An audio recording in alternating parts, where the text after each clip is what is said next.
ভাবুন তো, আপনি রাতে ঘুমিয়ে গেলেন, কিন্তু বিছানা থেকে নামার মতো জায়গা নেই। আপনার ঘর এতটাই ছোট যে একসঙ্গে দুজনে দাঁড়ালে মনে হবে ঘরটা যেন আপনাকে শ্বাস নিতে দিচ্ছে না। আর সবচেয়ে অবাক করা বিষয় কি জানেন? এটা কোনো কারাগার নয়, এটা কোনো গুদাম ঘরও নয়, এটাই কারো কারো কাছে বাড়ি।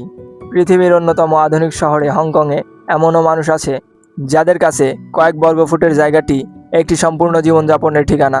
কিন্তু প্রশ্ন হলো, কেন এত উন্নত একটি শহরে মানুষ এত ছোট জায়গায় থাকতে বাধ্য হয়? আর এই ছোট্ট ছোট্ট ঘরের ভেতরে আসলে কেমন কাটে তাদের প্রতিদিনের জীবন? আজকের ভিডিওতে শেষ পর্যন্ত থাকুন, কারণ শেষের দিকে আমি আপনাকে এমন এক ধরনের ঘরের কথা বলবো যার নাম শুনলে বুঝতে পারবেন শহরে থাকার জন্য মানুষ কতটা ছোট জায়গায় সঙ্গে মানিয়ে নিতে বাধ্য হয়েছে। হংকংকে বাইরে থেকে দেখলে মনে হবে এটি একটি ভবিষ্যতের শহর।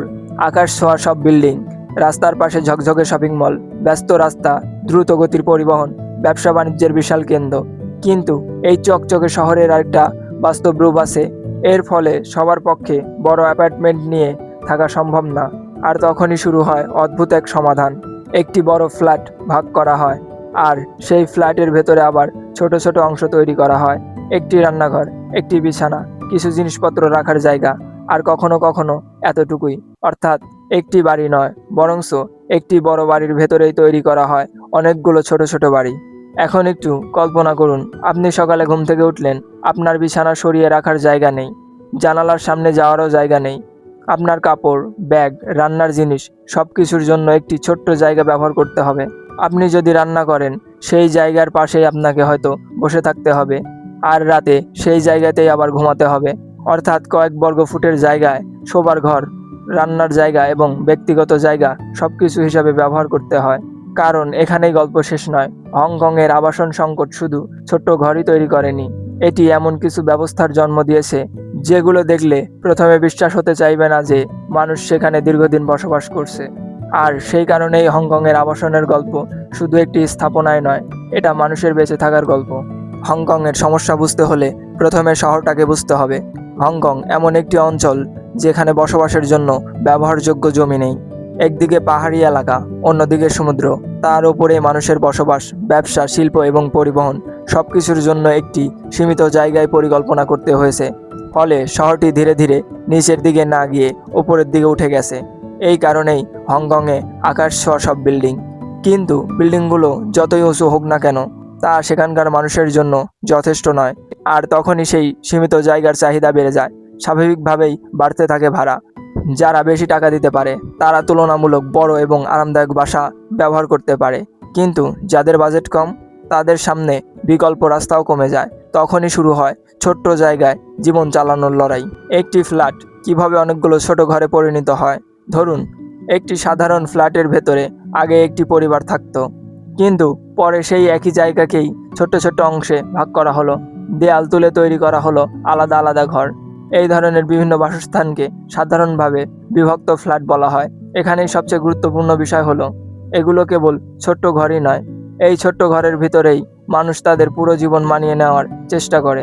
একজন মানুষের জামা কাপড়, তার রান্নার জিনিস, তার কাজের সরঞ্জাম, আর ব্যক্তিগত স্মৃতি, তার ঘুম, তার বিশ্রাম, সব কিছু একটি অত্যন্ত সীমিত জায়গার মধ্যেই করতে হয়।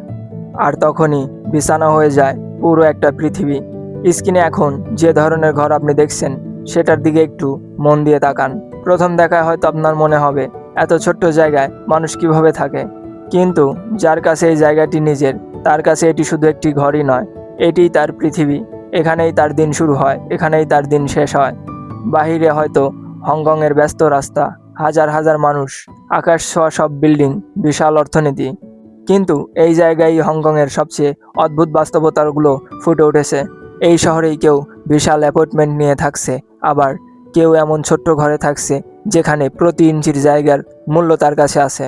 এখন আসি সেই বিষয়টিতে যার কথা শুরুতে বলেছিলাম, কফিন হোম। এই নামের মধ্যেই লুকিয়ে আছে ভয়ঙ্কর বাস্তবতা। হংকংয়ের আবাসন সংকট নিয়ে আলোচনা করতে গেলেই মাঝে মাঝে কফিন হোম শব্দটি শোনা যায়। নামটা এতটাই অস্থিতিকর যে শুনলেই প্রশ্ন আসে, মানুষ কি সত্যি কফিনের মতো জায়গায় থাকে?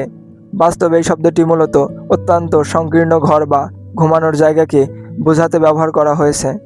কিন্তু মানুষ সেখানে কেন থাকে? এখানে একটি গুরুত্বপূর্ণ প্রশ্ন আছে।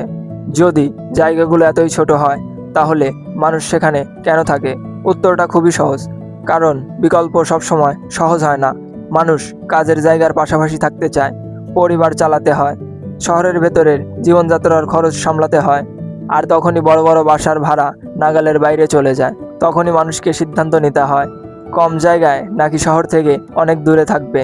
তখনই বাধ্য হয়ে এই ছোট্ট জায়গায় থাকতে হয়। হংকং আমাদের কি শেখায়? হংকংয়ের এই গল্প শুধু হংকংয়ের গল্পই নয়, পৃথিবীতে অনেক বড় বড় শহরে এটি একটি সাধারণ সমস্যা দেখা যায়। মানুষ শহরে কাজের জন্য আসে, মানুষের সংখ্যা বাড়তে থাকে, কিন্তু সেই তুলনায় বসবাসের জায়গা বেশি খুঁজে পাওয়া যায় না।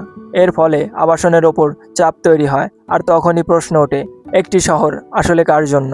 শুধু বড় বড় বিল্ডিং তৈরি করলেই কি শহরের উন্নতি হয়, নাকি সেই শহরে একজন সাধারণ মানুষ আয়ের মধ্যে নিরাপদ ও মানসম্মানজনক একটি ব্যবস্থান পেতে পারে? সেটাই উন্নয়নের অংশ। হংকংয়ের ছোট ছোট ঘর আমাদের এই প্রশ্নটা করতে বাধ্য করে। আজ আমরা হংকংকে দেখলাম অন্য একটি দিক থেকে, যে শহর বাইরে থেকে দেখলে মনে হয় আলোয় ভরা, ব্যবসা আর আকাশচুম্বী সব ভ্রমণ। কিন্তু হয়তো এই গল্পের সবচেয়ে গুরুত্বপূর্ণ প্রশ্ন হলো, আমরা যখন কোনো শহরের উন্নয়ন দেখি, তখন কি শুধু তার উঁচু বিল্ডিংগুলো দেখি, নাকি সেই ভ্রমণের নিচে থাকা সাধারণ মানুষগুলোর জীবন দেখি? একটি শহর কতটা উঁচু হয়েছে সেটা শুধু তার ভ্রমণের উচ্চতা দিয়ে বোঝা যায় না। একজন সাধারণ মানুষ সেখানে কতটা মান সম্মানের সঙ্গে বাঁচতে পারছে সেটাই দেখতে হবে। আপনাকে যদি হংকংয়ের এমন একটি ছোট্ট ঘরে থাকতে বাধ্য করা হয়, তাহলে কি আপনি সেখানে থাকতে পারবেন? যদি থাকতে পারেন তাহলে কমেন্টে লিখুন, হ্যাঁ আমি থাকতে পারবো। আর যদি থাকতে না পারেন তাহলে কমেন্টে লিখুন, আমি থাকতে পারবো না। এমন বাস্তব, অবাক করা শহরের গল্পগুলো দেখতে চাইলে চ্যানেলটি সাবস্ক্রাইব করে আমাদের সঙ্গেই থাকুন। ধন্যবাদ।